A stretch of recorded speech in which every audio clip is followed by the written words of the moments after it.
You don't need to play piano or guitar to make really solid composer demos. Don't give me that look, it's true. In fact, I do play piano, and even I haven't played live for a composer demo in, 5 years? So what do I do instead?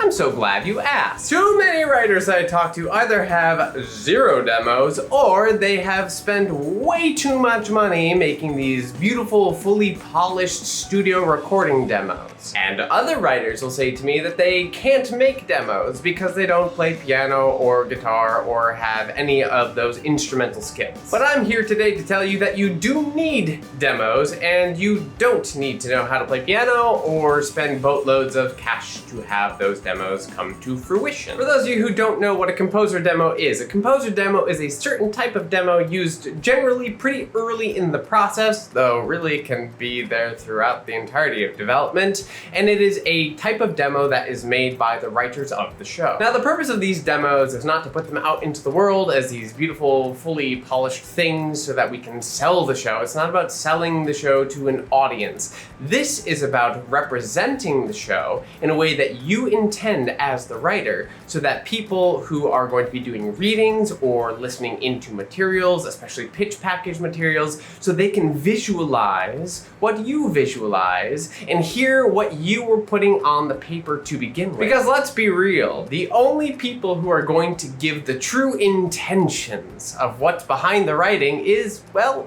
the writers. Now, a lot of writers will get skittish about creating these demos and then sharing them, especially for feedback purposes or sending them out to possible collaborators, but I gotta tell ya, we love composer demos. One of the biggest reasons that writers feel this way is not because they don't feel like they can give the intentions of what they wrote, but instead because they feel like they're not vocalists, or they're not performers, or they're not gonna do it to the level of quality that someone hired to play that part would do on stage. And maybe those things are true, but it's okay. There is a beautiful charm in a composer demo.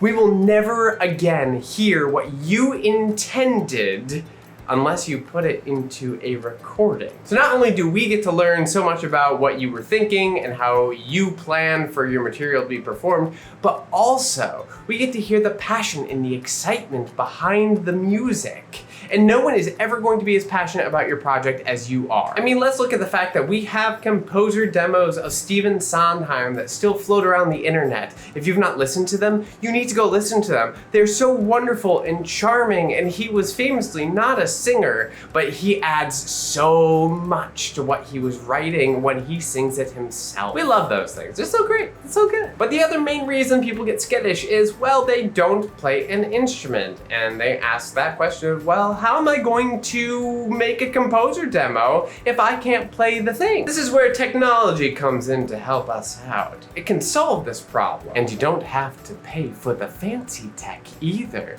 Ooh. Now, of course, I do want to just say you could hire someone to play the music and you could coach them through it and tell them what it should feel like and what it should sound like, and then they could record that piece and then you could sing on top of that. That is a thing that is doable, but you know, that does take a little bit of time, a little bit of effort, and probably more money than you want to spend on a first composer demo. But a viable option nonetheless. For those of you who are going to take the technology route, you've got a couple of options here that I think are beautiful, both of them. I love them both. One of the first things that you can do is create sheet music for your piece through a sheet music creation software, a notation software, something along the lines of Finale or Sibelius or Dorico or MuseScore. But Michael, how's the sheet music going to help me if I don't play the thing? You know, that's a super solid question. It's because you can then export the audio from those instruments that play the sheet music in the notation software into an MP3 file, and then suddenly you've got an accompaniment, and you didn't have to do anything. You didn't play it, you didn't play a single note. Now, the other way that you can do this instead is to export those sounds as a MIDI file, then take that MIDI file and put it into your favorite DAW program. Now, the DAW programs are a couple of those big ones. They are expensive, which reminds me that I didn't tell you what the free option is for the sheet music software. That is MuseScore. There are other ones out there, but MuseScore does a really great job, and I know a lot of people who recommend it because it is easy, a free flow, you don't have to download an app, and also the sounds keep getting better all the time. When it comes to a free DAW, if you're a Mac user, GarageBand is precisely that, and it's pretty powerful these days. It's very good. And for the rest of you out there who use not a Mac, then you can go with Audacity, which is again very robust and wonderful and does all the work you need it to do. Then you can take that MIDI file, import it into your DAW, and then you can play around with it.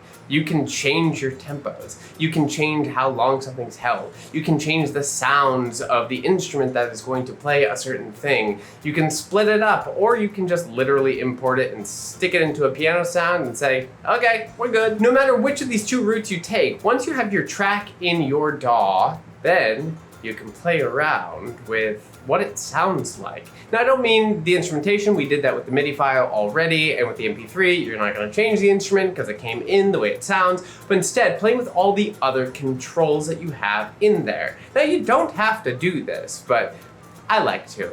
It's fun, and it's not hard to learn how to play around with it. But here are some of my favorite little tricks, just to toss your direction. I like to have my instrument tracks quadrupled in there. I know, it seems like overkill, but it isn't, because what I like to do from there is pan them to different directions, so you've got the extreme right, extreme left, as well as a middle right and a middle left.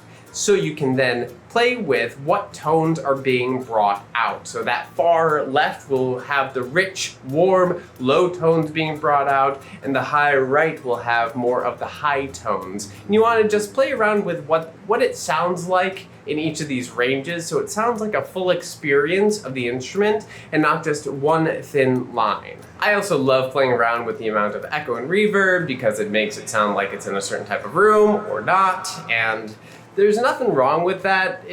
You don't have to do it. You can also use presets for any and all of these things, but this is just my nerdiness coming through. My dearest loves, I just realized that I left a fan on for the first part of this video. My apologies. That's annoying. Now, like I said, when it comes to the MIDI file, once you have it in there, you can choose the instrument that is going to play it. I do suggest, if you are using MuseScore, and so sorry MuseScore, I love you. I love you for all you do. Thank you so much for your work. If you are using MuseScore, I would export as MIDI, put it into a DAW, and assign a different instrument.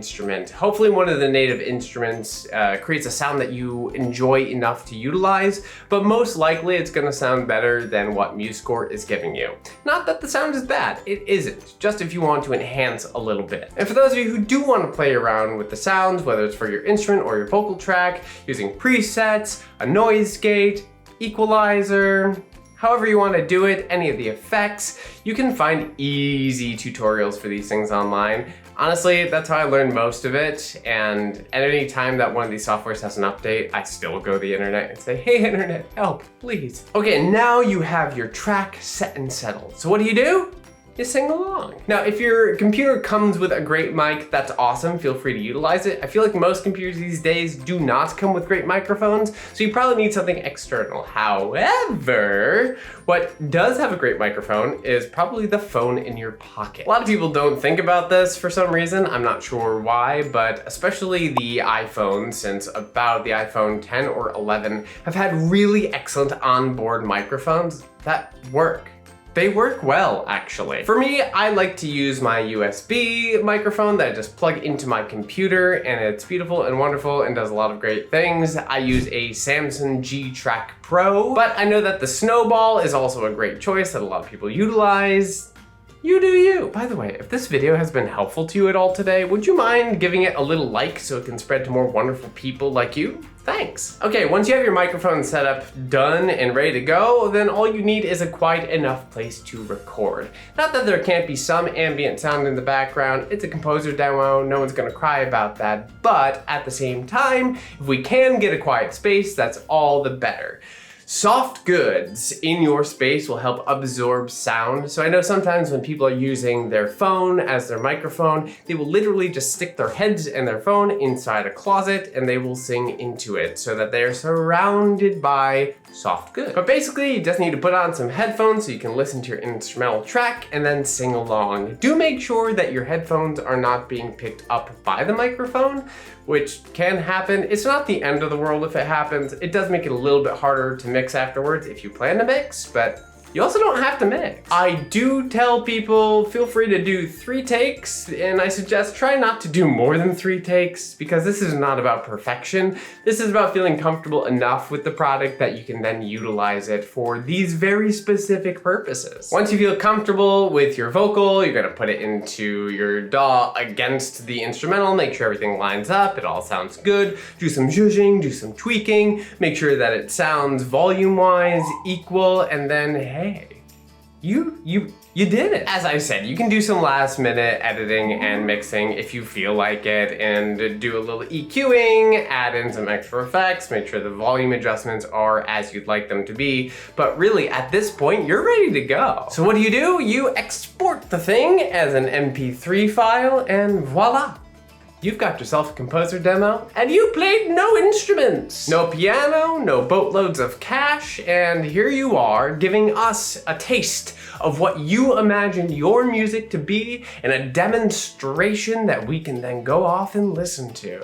And isn't that beautiful and magical? Thank you, technology, for all you do. And speaking of technology, if you also want a way to write your scripts with good formatting, flexibility, and planning support, then you should watch this video next. Otherwise... Thank you all for being here with me today, and I'll see you again soon. Cheers!